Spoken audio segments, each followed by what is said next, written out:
How's it going, fellas? My name's Andy, and in this video, we're gonna take a look at the story of Lee Harvey Oswald, the guy who's most well known for assassinating President John F. Kennedy. Lee Harvey Oswald was born in New Orleans, Louisiana in 1939, but unfortunately his father died 2 months before he was born. This forced his mother to send Lee and his brothers to the orphanage, where they would live for a couple of years and then they'd relocate to Dallas and then Fort Worth in Texas. During this time period, Oswald would attend many different schools. Eventually, his mother would remarry and move around a couple more times around the country as Oswald's childhood became very volatile and uncertain. By the 1950s, Oswald and his family would relocate to the Bronx in New York City, where he attended middle school and developed a lot of bad habits, which included skipping all of his classes. He racked up a ton of detentions because of it, and overall his life was very rough. His mom was also working long hours and he barely saw her, so he had to take care of himself and spent a lot of time reading books in the library. A social worker at school described Oswald as giving off the feeling of a kid nobody gave a darn about. So as you can tell, his childhood and early upbringing was really rough and he had no sense of direction. In 1952, Oswald and his mom were living with his half-brother, John. During an argument, Oswald actually hit his own mom and then threatened John's wife with a knife, which led to him getting kicked out of the house.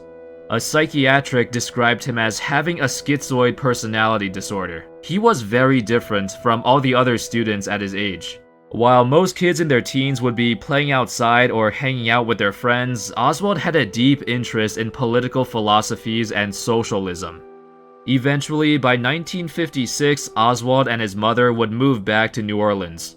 At this time, he was 17 years old and he had attended 12 different schools, which is pretty insane. In New Orleans, he would continue to spend most of his time at the library, continuing to read things about socialist literature. He even wrote a letter to the Socialist Party of America, which did not get a good reception. The people there read his letter and felt like that he had no idea what he was talking about. This kinda ticked Oswald off, but he couldn't really do anything about it. Anyway, by October of 1956, Oswald's grades in high school dropped a lot. He didn't really care about school at all and barely ever even went to class. So he ended up dropping out of high school and never got his diploma, and instead he joined the Marines. During his service, he went through rigorous training and he got deployed to Japan and the Philippines too. When he took the shooting test, he actually did pretty well. He scored high enough on the test to be labeled as a sharpshooter and above average marksman. Unfortunately, Oswald's time with the Marines was also kinda rocky. In 1958, he was court-martialed twice. Once for accidentally shooting himself with an unauthorized weapon, and the second time was because of violent behavior as he got into a fight with a sergeant.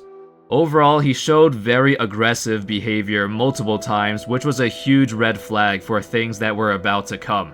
As a result, he got demoted a couple of times as well. During his 3 years with the Marines, Oswald also spent a lot of time teaching himself how to write and speak Russian. The main reason for that was because he wanted to move to the Soviet Union after his service was over, and that's what he did. He was a huge supporter of communism as well, and he liked the direction that the Soviet Union was headed. So in 1959, right after his service with the Marines was over, Oswald moved to the Soviet Union after some discussions. Some government officials believed Oswald was a spy for the US, so he was monitored closely after moving there. Cause, you know, at this time the relations between the Soviet Union and the United States were not great. But shortly after he moved there, he met a woman there named Marina Prusakova, and they quickly got married in 1961. They had a child together in 1962, which prompted Oswald to move back to the United States as he preferred the quality of life there. So the family settled in Dallas, Texas, and for the next few years, Oswald struggled to hold a stable job. In 1 year, he got fired from 2 different jobs, and one of his former co-workers said that he was just very rude and hard to work with, which were things that basically everyone said about him when he was growing up. Anyway, around this time, his interest in communism drastically increased even more. He continued to read more and more about it and became a strong supporter of the movement. This brings us to April 10th, 1963. Oswald attempted to kill a retired general named Edwin Walker, who was a very outspoken anti-communist. So Oswald picked up his rifle and fired it through a window, hoping to kill him and then escape. But he missed. The bullet he shot hit the window frame and Edwin Walker survived, but Oswald was able to escape without being noticed. At the time of this murder attempt, nobody knew who tried to kill him. It wasn't until after JFK's assassination where the investigators pieced together all the details and finally figured it out. Anyway, in the next few months, Oswald continued to travel and read more books about hunting and using firearms, probably because he was upset that he misfired, and realized that he needed to improve his aim. He also continued to have problems holding a stable job and supporting his wife and kids, partly because he never got along with his co-workers or because the jobs he had did not satisfy him. Around September of 1963, Oswald tried to travel into Cuba. He was a supporter of communism in Cuba and he wanted to go there to support the Communist Party during the Cuban Revolution that was happening at the time. He tried to travel there through Mexico, however, they would not let him into the country, so he gave up on that idea. Fast forward to November 22nd, 1963, and that was the day when everything went down.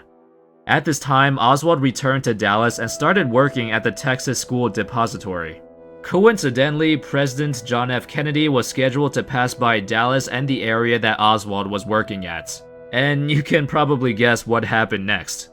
At approximately 12:30 p.m., Oswald was stationed on the 6th floor of his company's building and shot 3 bullets at the direction of Kennedy.